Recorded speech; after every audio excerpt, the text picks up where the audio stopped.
Internet के बारे में सोचते ही दिमाग में क्या आता है? वाईफाई, क्लाउड, वायरलेस सिग्नल, सब कुछ एकदम जादुई सा है ना, हवा में तैरता हुआ। पर क्या हो अगर मैं ये कहूँ कि इंटरनेट का 99% हिस्सा फिजिकल है, ठोस है और समंदर की गहराइयों में छिपा हुआ है। तो फिर एक सीधा सवाल है, ये क्लाउड आखिर है कहाँ? जब आप यहां से अमेरिका में बैठे किसी दोस्त को एक फोटो भेजते हैं, तो वो असल में जाती कैसे है? हवा में उड़कर तो नहीं जाती, राइट? असलियत यह है कि हमारी पूरी डिजिटल दुनिया समंदर के नीचे बिछी हुई हजारों किलोमीटर लंबी फाइबर ऑप्टिक केबल्स के एक बहुत बड़े जाल पर टिकी हुई है।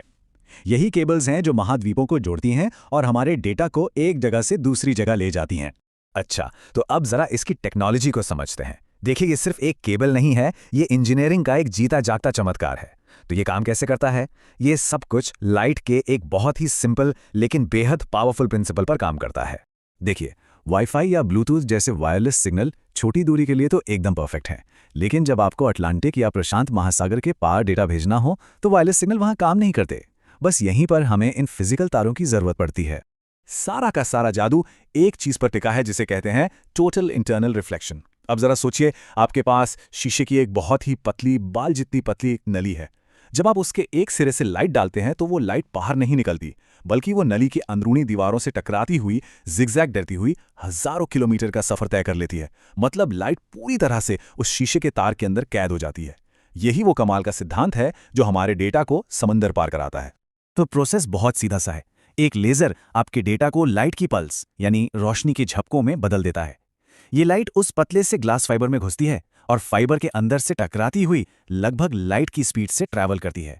दूसरे छोर पर एक रिसीवर इन लाइट पल्स को वापस उसी वीडियो, ईमेल या वेबसाइट में बदल देता है जिसे आप देख रहे हैं।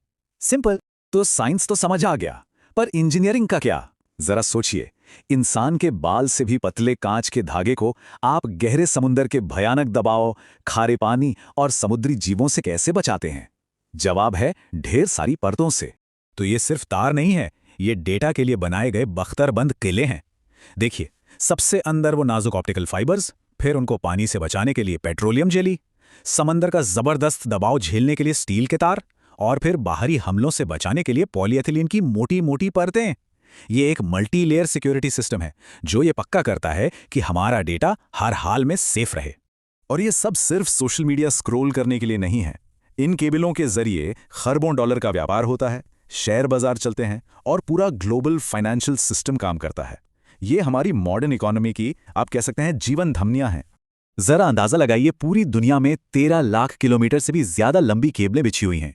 ये एक बहुत बड़ा अदृश्य नेटवर्क है जो हमारी कनेक्टेड दुनिया को असल में चला रहा है। तो इन केबलों को बिछा कौन रहा है? गूगल, माइक्रोसॉफ्ट, अमेज़न और मेटा जैसी बड़ी टेक कंपनियां। क्यों? क्योंकि उनका पूरा का पूरा बिजनेस मॉडल, चाहे वो क्लाउड कंप्यूटिंग हो, वीडियो स्ट्रीमिंग हो या फिर सोशल मीडिया, इसी फिजिकल इंफ्रास्ट्रक्चर पर खड़ा है। ग्लोबल कनेक्टिविटी के बिना उनका कोई वजूद ही नहीं है और वो इसे बनाए रखने के लिए अरबों डॉलर लगा रहे हैं। जरा सोचिए, अगर एक भी जरूरी केबल काट दी जाए तो क्या होगा? ये सिर्फ इंटरनेट स्लो होने की बात नहीं है।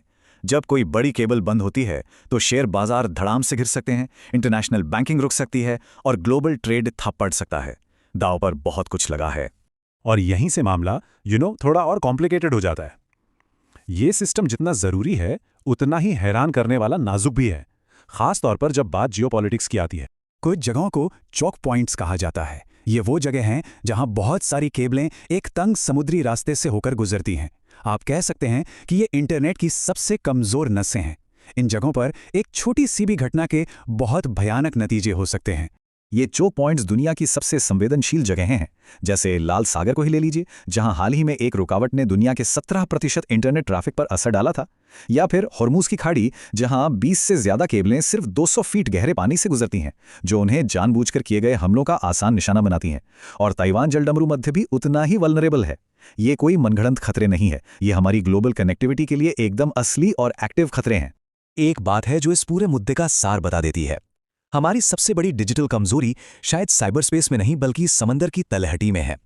एक फिजिकल केबल को काटना किसी डिजिटल नेटवर्क को हैक करने से कहीं ज्यादा आसान हो सकता है, लेकिन उसका असर उतना ही विनाशकारी हो सकता है। तो ये सब हमें एक बहुत बड़े सवाल पर लाकर खड़ा कर देता है। हम एक ऐसी दुनिया बना रहे हैं जो पहले से कहीं ज्यादा कनेक्टेड है, लेकिन ये कनेक्शन एक ऐसे फिजिकल नेटवर्क पर टिका है जिसके बारे में बहुत कम लोग जानते हैं। और जो जानते हैं वे इसकी कमजोरियों को भी समझते हैं। तो हम इस बुनियाद की हिफाजत कैसे करें? ये एक ऐसा सवाल है जिस पर हम सभी को सोचने की जरूरत है।